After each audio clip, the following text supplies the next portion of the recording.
নারী ও মানুষ, নর ও মানুষ, সৃষ্টি মহান স্রষ্টার। কর্মগুণে আমরা মানুষ, নেই তো কোনো অহংকার। আসসালামু আলাইকুম প্রিয় দর্শক, সবাইকে স্বাগত জানাচ্ছি এনটিভির নিয়মিত পাক্ষিক আয়োজন ভীষণ নিবেদিত মহিলাঙ্গন। আপনাদের সাথে আছি আমি মহসিনা শারমিন নিশাত। দর্শক, শুরুতেই সময়ের প্রশ্ন। নারী ও মানুষ, নর ও মানুষ। সময়ের প্রশ্নে আমাদের সাথে আছেন ডক্টর নাসিমা হাসান, বিশিষ্ট শিক্ষাবিদ। আসসালামু আলাইকুম। আপা কেমন আছেন? আলহামদুলিল্লাহ, ভালো আছি।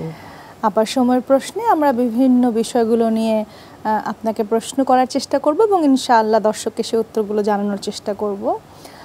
আপা, প্রতিদিনের মানুষ চাক বা না চাক, ওভার থিঙ্কিং এখন একটা লাইফের একটা পার্ট হয়ে গিয়েছে বা অনেক বেশি চিন্তা করা। বিশাল বিশাল। জি আপা, এখান থেকে বের হয়ে আসার উপায়টা আসলে কি?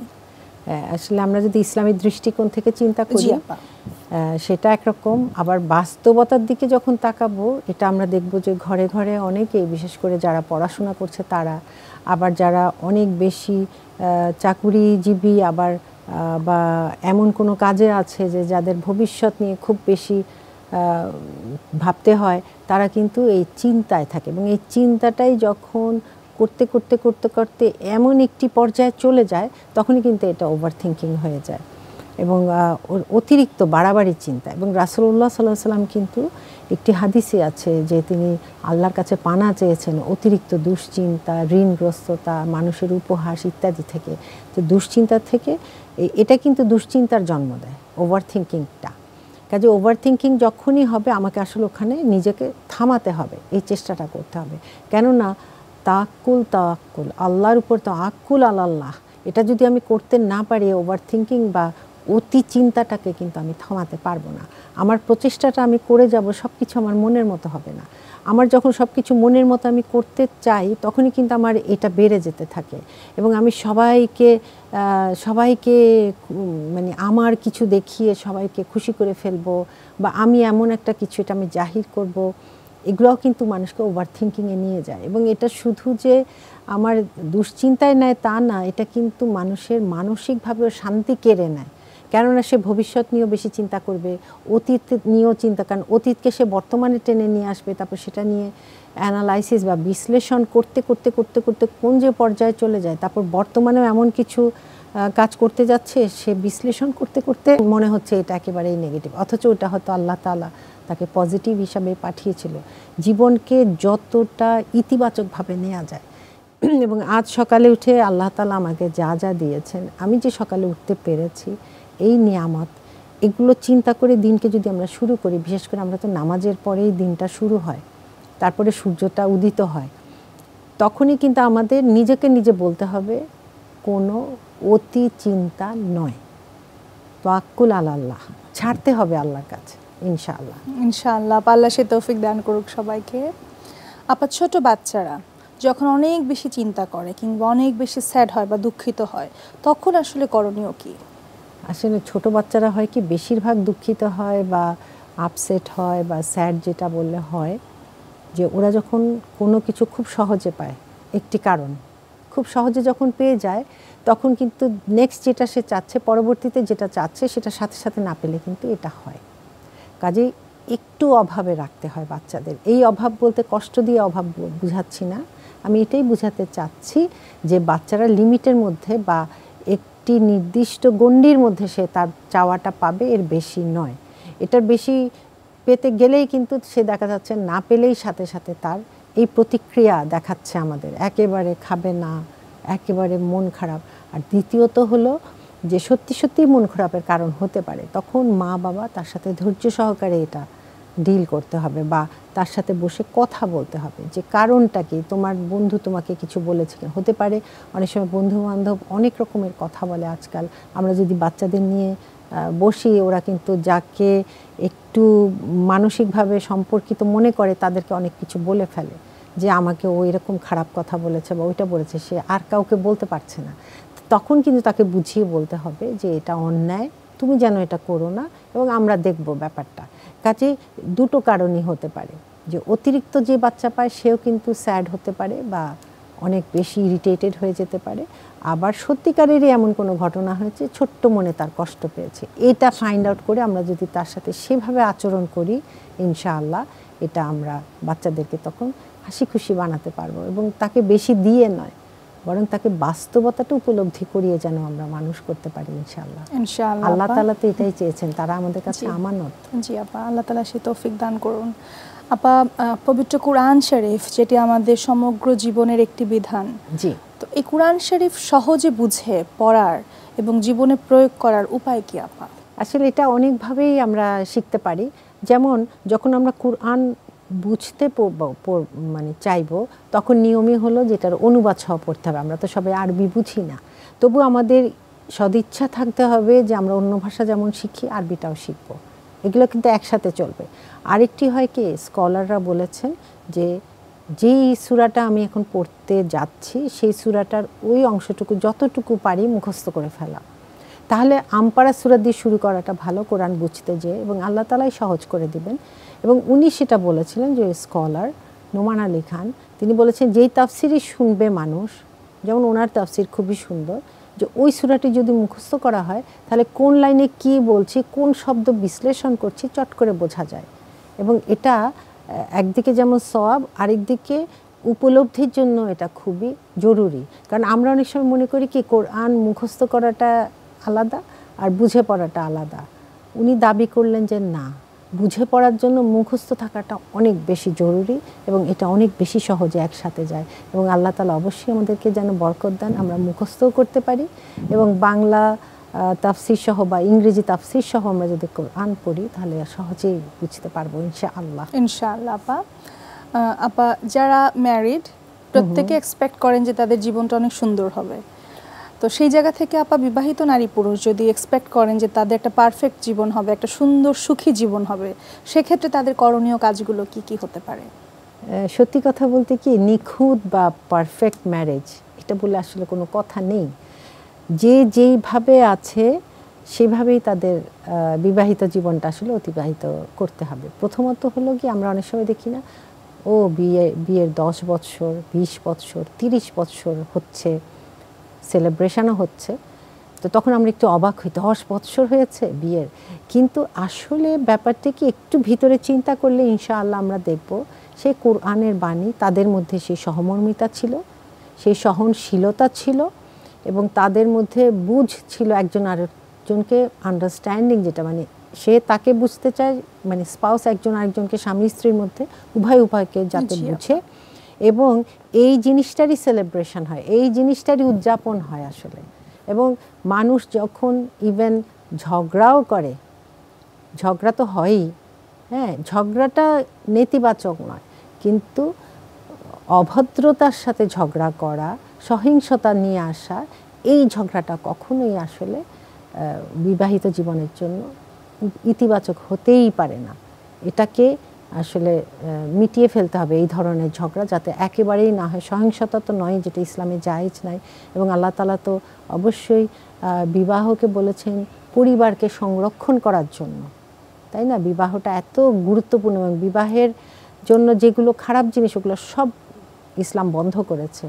কাজে আমরা যাতে এই বিমোহিত না হয়ে কারো 20 বছর 30 বছর, আসলে তারা তাদের ক্যারেক্টার বা চারিত্রিক বৈশিষ্ট্য এবং আচরণের কারণেই এই 20-30 বছর রয়ে গেছেন আল্লাহর রহমতে, সেইটারই উদযাপন হয়, এইটাই সেলিব্রেশন হওয়া উচিত ইনশাআল্লাহ। ইনশাআল্লাহ আপা, খুব সুন্দর।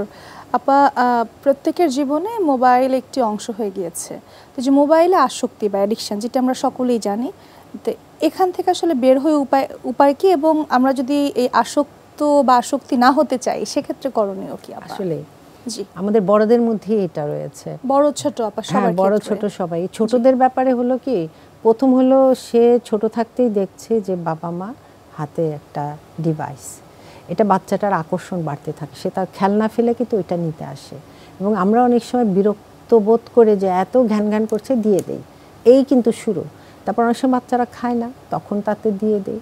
তারপরে কোনো বাচ্চা অনেক বেশি কান্না করছে, তখন আমি অফিসের কাজ করছি, থামাবো কী করে, দিয়ে দিলাম। সবচেয়ে সহজ, এভাবেই কিন্তু ওই আসক্তির দিকে আমি তাকে পাঠাচ্ছি এবং এরপরে তার চাহিদা কিন্তু বাড়তেই থাকবে, কারণ এই মোবাইলে এমন কিছু জিনিস থাকে যেগুলো বাচ্চাদেরকে আসক্তির পর্যায়েই নিয়ে যাবে এবং ব্রেইনে সত্যিকারের আসক্তি সৃষ্টি হয়। কাজে এটার জন্য বাবা মাকে নিজেরও মোবাইল দেখা কমাতে, মোবাইল মানে ডিভাইসটা, তারপর সেটা কমাতে হবে। বাচ্চাকেও সময় বেঁধে দিতে হবে যে এত মিনিট অ্যালার্ম পড়বে দিয়ে দিবে, অথবা এতদিন পর একবার, যেভাবেই হোক এটা তাকে ম্যানেজ করতেই হবে এবং খেয়াল রাখতে হবে অন্য কোথাও গেলে সে এটা যেন কারো কাছে না চায়, বন্ধু বান্ধবের বাসায় বেড়াতে গেলেও যেন সে এটা দিয়ে না খেলে। হ্যাঁ, আর বড়দের ব্যাপারে আমি বলবো কি, আমাদের আকর্ষণ অনেক বেশি সামাজিক মাধ্যমে কে কী করলো, অনেকের দেখানোপনার কারণেও আমরা এগুলোর সাথে খুব বেশি অ্যাটাচড হয়ে যাই। হ্যাঁ, যে কে কয়টা লাইক দিল, কে ইয়ে করলো, কে কোথায় ছুটি কাটালো, এইগুলো দেখতে দেখতে নিজের সাথে অন্যের জীবনের যেমন তুলনা চলতে থাকে, এটাও একটা আসক্তি। কিন্তু আরেকটি হলো সে আমার চেয়ে এত ভালো আছে কিভাবে। হ্যাঁ, হয়তো দেখা যায় দুজনের স্বামীরা বা স্পাউসরা একই ধরনের চাকুরি করছে, কিন্তু এত এত আরামদায়কভাবে সে এত কিছু দিচ্ছে। এটা কি সামাজিক মাধ্যমে যা দেখানো হয় সব কিছু সত্য নয়, বেশিরভাগই সত্য নয়। এবং সবচেয়ে বড় বা গুরুত্বপূর্ণ কথা হলো যে আপা ওই সময়টা আমরা নিজের জন্য না দিয়ে আমরা অপরের জন্য ব্যয় করছি। হ্যাঁ, এবং আমি আমার জিকির ভুলে যাচ্ছি, কোরআন পড়া ভুলে যাচ্ছি, আর নামাজের অমনোযোগিতা আসছে, কারণ নামাজ ছেড়েই আবার টিপছি কি আসলো, ফজরে উঠেই দেখছি আল্লাহ আমার কোনো মেসেজ আসলো কিনা। আল্লাহ তাআলা আমাদের ক্ষমা করুন আপা। আপনাকে অনেক ধন্যবাদ আপা এতগুলো প্রশ্নের উত্তর এত সহজ করে সুন্দর করে দর্শকদের কাছে পৌঁছাবার জন্য। ধন্যবাদ সবাইকে। আমাদের এখনকার আয়োজন জীবন পরিক্রমা, যেখানে আমরা জীবনের সাথে সংশ্লিষ্ট বিভিন্ন বিষয়গুলো নিয়ে আলোচনা করে থাকি। মানুষ নর মানুষ। আর সেই ধারাবাহিকতায় আমাদের আজকের বিষয় রিজিক ও উপার্জন। দর্শক, আমাদের সাথে আছেন প্রফেসর ডক্টর সালমা আইনি, বিশিষ্ট শিক্ষক এবং লেখক। আসসালামু আলাইকুম রহমতুল্লাহি ওয়া বারাকাতুহু। প্রথমে জানতে চাইবে যে রিজিক, এই শব্দটি কি আসলে একটি শব্দ নাকি এটি অনেক বেশি বিস্তৃত? রিজিক একটি অনেক বিস্তৃত একটি বিষয় এবং এটির ব্যাপকতা আমাদের মুসলিমদের জীবনে অনেক অনেক বেশি। কীরকম, আমরা সাধারণতই রিস্ক বলতে বুঝি হলো ধন সম্পদ, টাকা পয়সা, এগুলো যাতে বেশি বেশি করে পাই। সাধারণত এটাই আমাদের মনের মধ্যে আসে, আমার ধন সম্পদ বাড়ুক, আমার টাকা পয়সা বেড়ে যাক, খাবার বেড়ে যাক। জি, তো বিষয় হচ্ছে যে এটি এক ধরনের অবশ্যই রিজিক। তাছাড়াও হচ্ছে আমার যে পরিবার, সেটি আমার রিজিক, আমার যিনি সঙ্গী তিনি রিজিক, আমার সন্তান সন্ততি তারা রিজিক, আমার পড়াশোনা, আমার জীবনে চলার পথ, আমি কিভাবে চলছি, কি ব্যবহার করছি, কোথায় যাচ্ছি, কি দেখছি, কি শুনছি, সব কিছুই রিজিকের ভেতরে চলে আসে। তার মানে যখন আমি বলবো আল্লাহ সুবহানাহু ওয়া তাআলার কাছে কিছু চাইবো যে আমার রিজিক বৃদ্ধি করে দেন, তার মানে আমার জ্ঞানের রিজিক বৃদ্ধি করে দেন, আমার সহনশীলতার রিজিক বৃদ্ধি করে দেন, আমি যাতে কারোর হক নষ্ট না করি সেই রিজিক বৃদ্ধি করে দেন। সো রিজিক ইজ আ ভাস্ট কনসেপ্ট, যার মধ্যে এই আমি যেগুলো বললাম সব কিছু চলে আসে। তাহলে এখন থেকে রিজিক মানে হচ্ছে আমার সাথে জড়িত এই পৃথিবীতে যা কিছু আছে সব কিছু আমার রিজিক, এবং সেগুলোর প্রতিটি ক্ষেত্রে আল্লাহ সুবহানাহু ওয়া তাআলা যাতে আমাকে আমার জন্য যেটি সবচেয়ে ভালো সেটি দান করেন। রিজিক বৃদ্ধি করার ক্ষেত্রে আরেকটি ইন্টারেস্টিং ব্যাপার হলো যে আমরা সবসময় চাই, আমার এটা লাগছে, ওটা লাগছে, ভাল লাগছে না, মানে কোনো কিছু আমার মনে হচ্ছে আমি কম পাচ্ছি, আরও হলে ভালো হয়। আমরা সাধারণত সাধারণ মানুষ এরকমই বলেন। এতে কি দোষের কিছু আছে? দোষের কিছু নেই, কিন্তু এটিকে একটু রিফাইন করা যায় এভাবে যে আমার জন্য যা কিছু মঙ্গলময় আপনি নির্ধারণ করে রেখেছেন, কারণ দোয়াই আছে যে আপনি যা নির্ধারণ করেছেন তা আপনি আমাকে দান করুন ইন অ্যাবান্ডেন্স, অপরিমিতভাবে আপনি আমাকে দান করুন যা আমার জন্যে ভালো। আল্লাহ ইজ দ্য বেস্ট প্ল্যানার। একদম, মানে ওনার উপরে যদি আমার রিজিকটাই ছেড়ে দিই, আমি আবার ডিফাইন না করি যে আমার এটা এটা এটা প্রয়োজন। হ্যাঁ, আমি দুঃখে আছি, আপনি আমার দুঃখ দূর করে দিন, আমার কষ্ট হচ্ছে, আপনি আমার কষ্ট দূর করে দিন, আমি দোয়া করতেই থাকবো। রিজিক বৃদ্ধিটা আসলে এটি একটি খুবই কী বলবো, একটি ইথেরিয়াল ব্যাপার। কারণ আমি রিজিক ওই যে আমরা এটা ওটা চাই, কিন্তু ওই জিনিসটা আমার জন্য যদি ভালো কিছু বয়ে না নেয় তাহলে আল্লাহ সুবহানাহু ওয়া তাআলা ওটা প্রিভেন্ট করে দেওয়াটাই তো আমার জন্যে বেস্ট, তাই না? আমার জন্য, আমি চাই ওটা আমার জন্য ভালো নয়। তো উনি যদি বন্ধ করে দেন বা আমাকে না দেন তৎক্ষণাৎ, তাহলে বুঝতে হবে এটাও আমার একটা ভালো রিজিক, এটা রিজিকে ছিল, কাজেই আমি এটা এখন পাচ্ছি না। হালাল রিজিকের গুরুত্ব অনেক বেশি, সেটি আমরা জানি, সে ব্যাপারে আরেকটু জানবো। হালাল রিজিক ছাড়া তো কোনো উপায়ই নাই, কারণ একজন মুসলিম যদি হারামের দিকে যান, তাহলে তো তার আপাত দৃষ্টিতে এই জীবনে তিনি যদি অনেক উন্নতি করেও থাকেন, পরবর্তী জীবনে তো এটি তার জন্য একটি অভিশাপ হয়ে দাঁড়াবে। কাজে হালাল ছাড়া কোনো উপায় নেই। হালাল হারাম ভেরি ওয়েল ডিফাইন্ড। এখানে আসলে হয়তো আমরা খুব ক্ষুদ্র সৃষ্টি, খুব ক্ষুদ্র মানুষ হিসেবে অনেক সময় আমাদের ইমানের জোর কমে যাওয়ার ফলে আমরা ঠিক এই মনে করি যে না, এই অংশটুকু risky. But the point is, আপনি যখন হালাল চাইবেন তখন হালালের সাথে জড়িত থাকবে হচ্ছে আপনার ইমান, আপনার আমল। আমরা পরবর্তীতে পুরস্কার যা পাবো এর পরিবর্তে, যে আমি ওই যে বললাম, যেহেতু উপার্জন, হয়তো আমার উপার্জন বাড়ছে না, ঠিক আছে, আচ্ছা, ওটুকুই আল্লাহ তাআলা আমার জন্য নির্ধারণ করে দিয়েছেন। ওটাতে সন্তুষ্টি থাকলে দেখা যাবে এই উপার্জন দিয়ে আমি আসলে অনেক কিছু করে ফেলতে পারছি। আর হারাম যদি আমি উপার্জন করি, অনেক অনেক অনেক অনেক উপার্জন হয়েছে, কিন্তু হঠাৎ করে নিমেষেই দেখা যাবে এই উপার্জন আমার কোনো কাজেই লাগলো না। আর হালাল উপার্জনের ক্ষেত্রে যেটি, যেহেতু আল্লাহ তাআলার বিধান এবং তিনি প্রমিস যেটি করেন তিনি সেটি রাখেন, সেই ক্ষেত্রে হালাল রিজিকে বারাকা হবে, আল্লাহ তাআলার রহমতের ছায়া আমাদের উপরে থাকবে এবং আমরা শান্ত থাকব। তিনি আপাত দৃষ্টিতে কিছু কষ্টের ভেতর দিয়ে যাবেন। আল্লাহ সুবহানাহু ওয়া তাআলা আমাদেরকে পরীক্ষা করবেনই, উনি তো বলেই দিয়েছেন যে আমি পরীক্ষা ছাড়া কি তোমাকে জান্নাত দিব, তা উনি তো পরীক্ষা করবেন।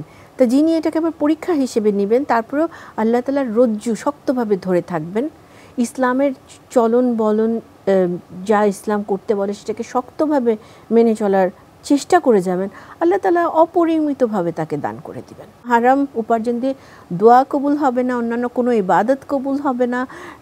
হারাম উপার্জন দিয়ে যতই আমরা মানে বলি যে ধর্মের কাজ করছি, দান করছি, আমি যাকাত দিচ্ছি, আমি মসজিদ তৈরি করে দিচ্ছি, যেটাই করি না কেন, আমি উমরায় চলে যাচ্ছি, আমি হজে চলে যাচ্ছি, ভেবে দেখার বিষয় আছে আদৌ এই উপার্জনের ফলে এই বাকি কাজগুলো আমার গ্র্যান্টেড হচ্ছে কি হচ্ছে না, এটি খুব স্পষ্ট।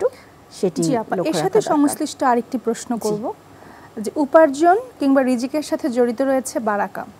অনেক সময় দেখা যায় যে আপা অনেকে অনেক অনেক উপার্জন করছেন, অনেক অনেক কিছু পরিবারকে দিচ্ছেন, কিন্তু পরিবারের লোক তারপরেও they are depressed, they are not satisfied, তারা আলহামদুলিল্লাহ বলছে না।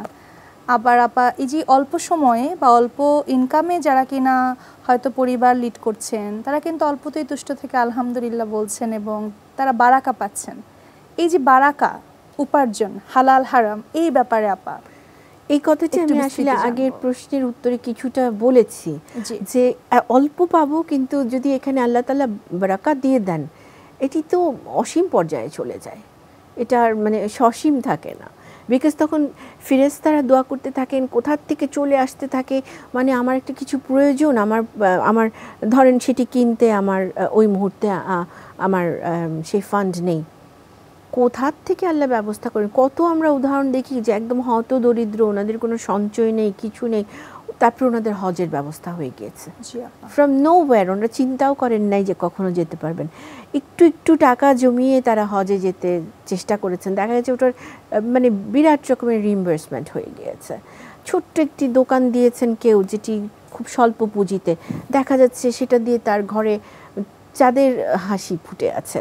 আরেকটি কথা খুব ইন্টারেস্টিং, এটা আগেও হয়তো ছিল, বাট এখন যেটা লক্ষ্য করছি সেটি হচ্ছে কি, যে আপনি হারাম উপার্জন করছেন, এটা ডেফিনেট, এটা জেনে শুনেও আপনি বলছেন আলহামদুলিল্লাহ আমি কিন্তু অনেক উপার্জন করছি, এই তো আরেকটি মানে ফিনোমেনা।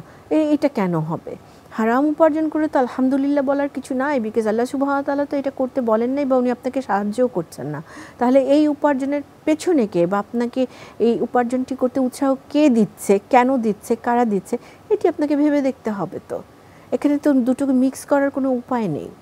এবং আমি একেবারেই যে কোনোভাবে আমি আমার ফিন্যান্স উত্তর বৃদ্ধি পাচ্ছে, আর আমি বলে যাচ্ছি আলহামদুলিল্লাহ আমি তো এখন এত টাকা কামাই করছি, আমি তো এখন এটা করছি, এটা দিয়ে আমি আরও এতগুলো এটা করলাম ওটা, আমি যে চিহ্নিত করছি না।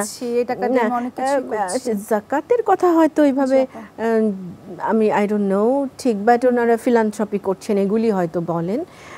খুব জাকাতের কথা হয়তো আমি হয়তো ভাবে জাকাত তো দেননি, ওটা তো বলেনি, যে বললাম যে মসজিদই করে দিচ্ছেন রাতারাতি। তো এখন বিষয় হচ্ছে যে বারাকা অন্য জিনিস, এটি হচ্ছে আসলে একটি জান্নাতি ব্যাপার। বারাকা, রাহমা যেগুলো আমরা বলি, কিন্তু কতটুকু অনুধাবন ইদানিং করি সেটা বুঝে দেখার খুবই একটি জরুরত বা একটি সময় চলে এসেছে।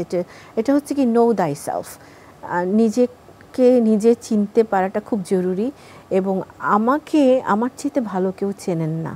তো সেই ক্ষেত্রে ওই যে একটা বলে না স্টক টেকিং, যে আমি অন্য কারোর কাছে হয়তো আমি প্রকাশ করতে পারবো না, অন্য সবাইকে ধোঁকা দেওয়া যাবে, অনেক কিছুই করা যাবে, সারফেসে একরকম, বাট ইনার সেলফটা তো আমি নিজেই জানি।